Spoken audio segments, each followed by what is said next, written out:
Next comes the myocardial action potential. अब इसमें जो सारे कार्डियो मायोसाइट्स हैं ना, उसमें हमें मिलता है इस तरह का एक्शन पोटेंशियल है, जिसमें हमें 4 फेजेस मिलते हैं एक्सेप्ट एवी और एसए नोड। एसए नोड जो है और एवी नोड वो पेसमेकर हैं और उनका एक्शन पोटेंशियल थोड़ा डिफरेंट होता है।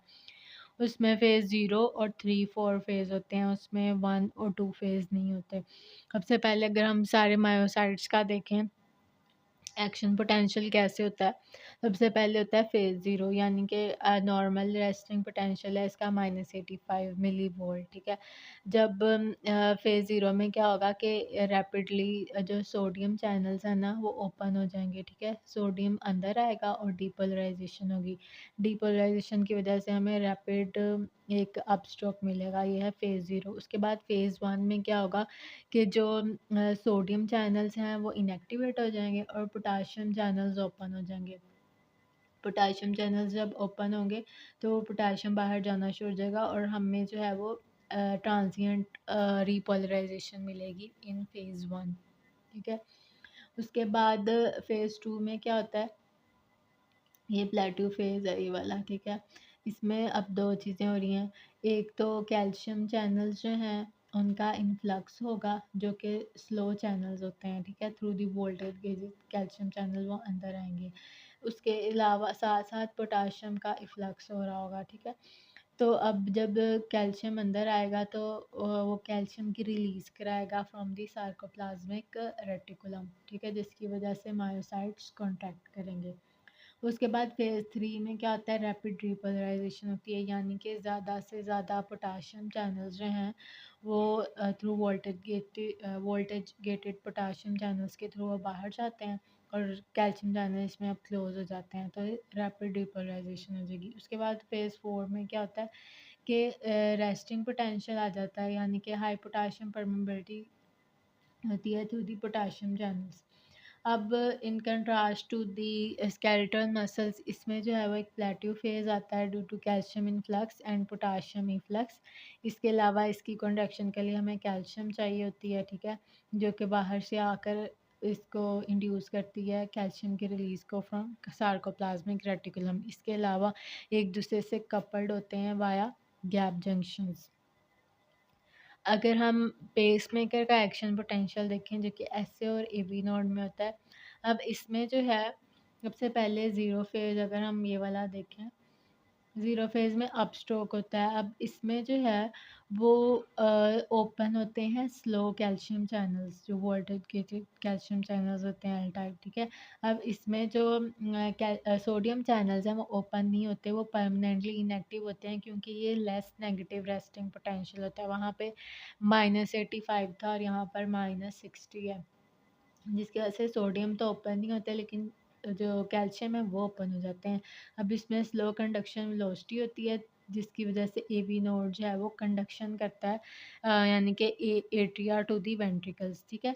अब इसमें फ़ेज़ 1 और 2 एब्सेंट हैं। फ़ेज़ 3 में क्या है कि रीपोलराइजेशन है, यानी कि इसमें पहले कैल्शियम चैनल्स ओपन हुए और इसमें अब इनएक्टिव हो जाएंगे। कैल्शियम चैनल इनएक्टिव हो जाएंगे और पोटाशियम चैनल्स एक्टिवेट हो जाएंगे। पोटाशियम जब बाहर जाएगा तो रीपोलराइजेशन हो जाएगी।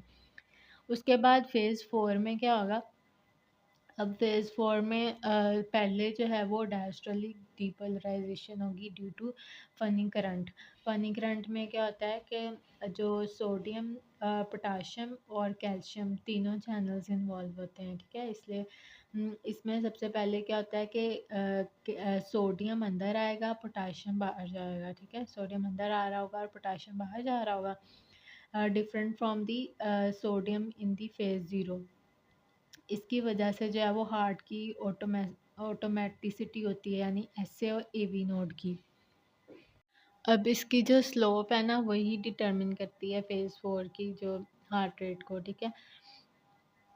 जो एसिटाइलकोलिन और एडिनोसिन है वो डिक्रीज़ कर देते हैं इसको डीपोलराइजेशन की, जिसकी वजह से हार्ट रेट भी कम हो जाता है, जबकि कैटेकोलामीन्स जो हैं वो इंक्रीज़ कर देते हैं डीपोलराइजेशन को, जिसकी वजह से हार्ट रेट ज़्यादा हो जाता है, ठीक है। सिम्पथेटिक स्टिमुलेशन की वजह से ये चैनल्स ओपन ज़्यादा हो जाते हैं, जिसकी वजह से हार्ट रेट ज़्यादा हो जाता है।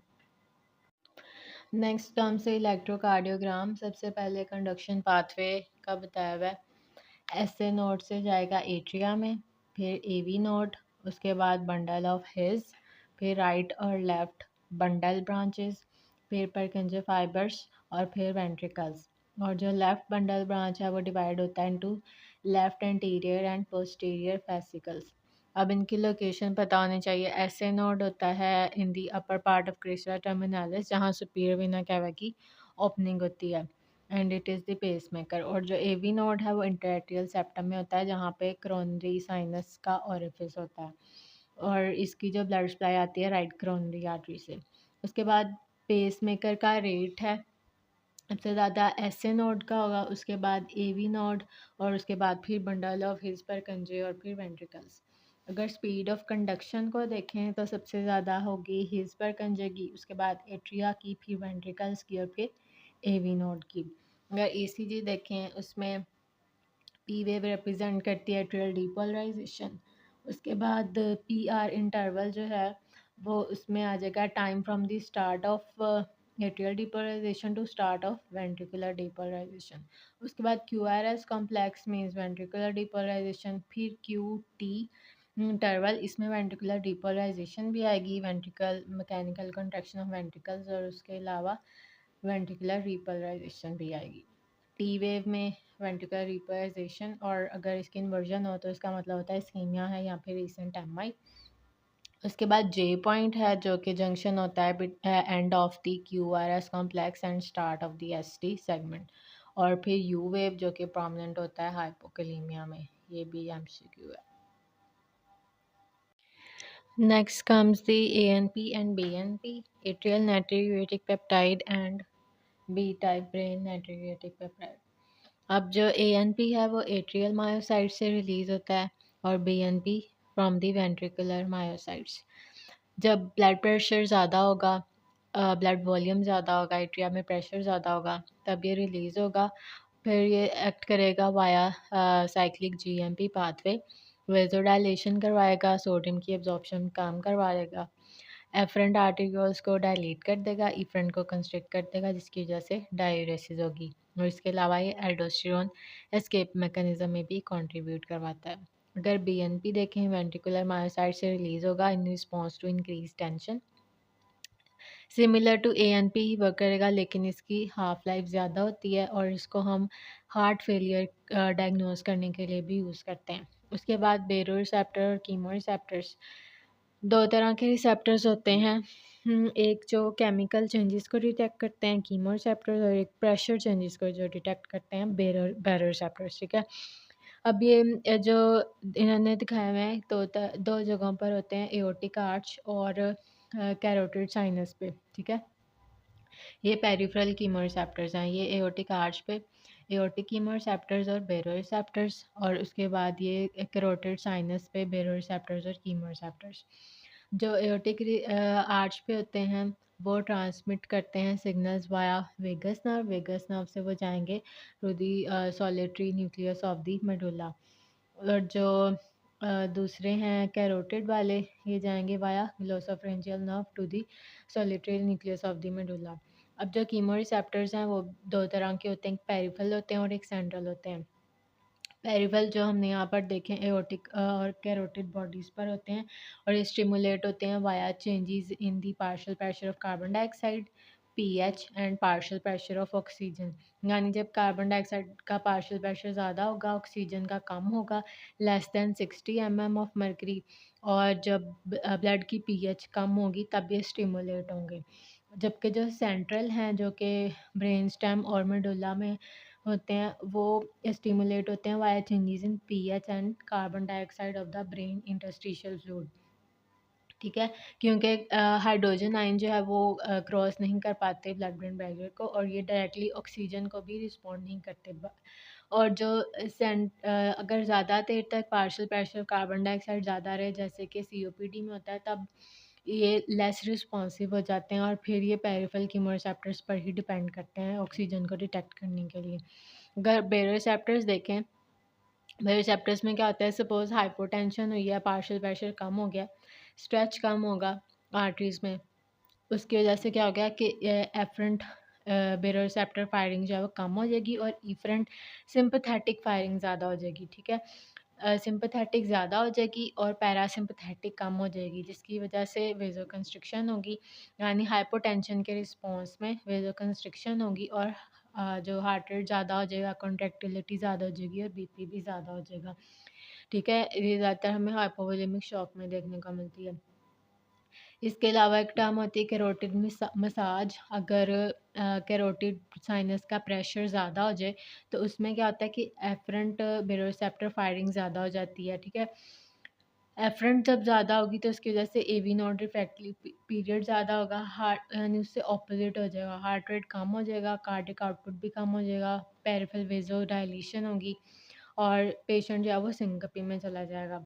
और ये इसकी एग्जैजरेशन होती है बाय एथेरोस्क्लेरोसिस, प्रायर नेक सर्जरी या फिर ओल्ड एज।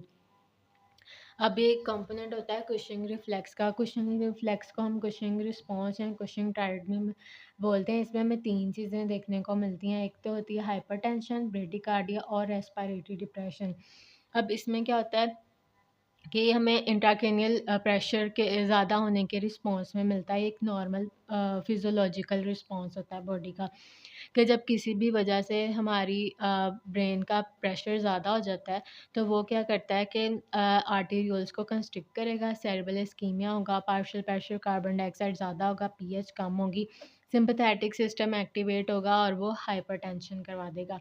इसी तरह जब वो पेरिफेरल बेरोसेप्टर्स को मतलब इंड्यूस करेगा तो उसकी वजह से वेगस नर्व की जब स्टिमुलेशन होगी तो ब्रेडिकार्डिया हो जाएगा। और इसके अलावा ये रेस्पिरेटरी सेंटर्स को भी डिसरप्ट कर देता है, जिसकी वजह से हमें जो है वो इरेगुलर ब्रीदिंग देखने को मिलती है। यानी ज़्यादा इंट्राक्रैनियल प्रेशर के रिस्पॉन्स में बॉडी इस तरह से रिएक्ट करती है कि हाइपरटेंशन हो जाती है, ब्रेडिकार्डिया हो जाता है और रेस्पिरेटरी डिप्रेशन हो जाता है, जिसको हम बोलते हैं कुशिंग रिफ्लेक्स।